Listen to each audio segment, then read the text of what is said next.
Pemirsa, Komandan Detasemen Kesehatan Wilayah 444 Rumah Sakit Tentara Selamat Riyadi Kota Surakarta, Letkol CKM Dr. Wijiono SPOTK HIPNI mengatakan, gejala suspek virus corona hampir sama dengan gejala flu pada umumnya, seperti demam, batuk, dan tenggorokan kering.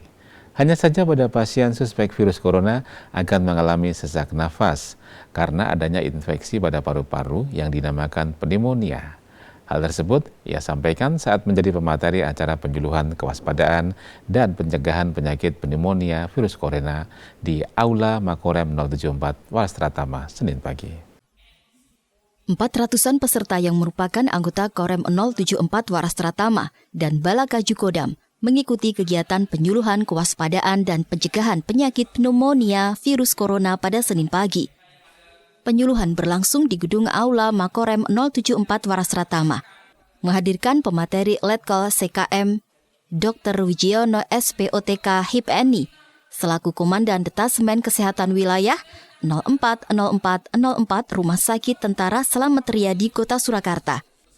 Kegiatan ini digelar sebagai upaya promotif, preventif, dan kuratif kepada seluruh anggota TNI dan keluarganya dalam menyikapi dan menghadapi wabah virus corona yang mengglobal. Dalam paparannya, Dr. Wijiono menyampaikan bahwa gejala suspek virus corona hampir sama dengan gejala flu pada umumnya, yaitu demam, batuk, dan tenggorokan kering. Hanya saja, pada pasien suspek virus corona akan mengalami sesak nafas karena adanya infeksi pada paru-paru yang dinamakan pneumonia.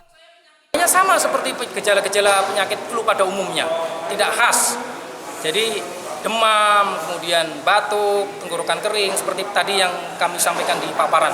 Yang menonjol adalah disertai dengan sesak napas karena ada infeksi pada paru-paru yang dinamakan pneumonia.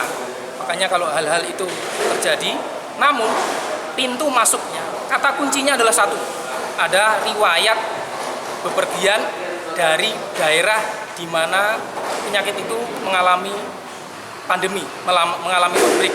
Dr. Wijiono menambahkan, virus corona paling banyak menjangkit anak-anak dan lansia karena sistem imunnya yang lemah.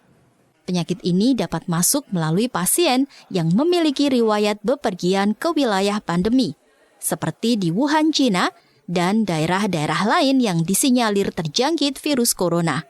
Waktu inkubasi pasien akan berjalan selama 14 hari dan hingga saat ini belum ditemukan obat atau vaksin untuk menangani penyebaran virus tersebut. Pihaknya mengimbau kepada seluruh masyarakat agar terus menjaga dan meningkatkan kondisi ketahanan fisik sebagai langkah pencegahan agar terhindar dari bahaya virus corona. Dari Surakarta, Jawa Tengah, Septian Eko Wahyudi melaporkan.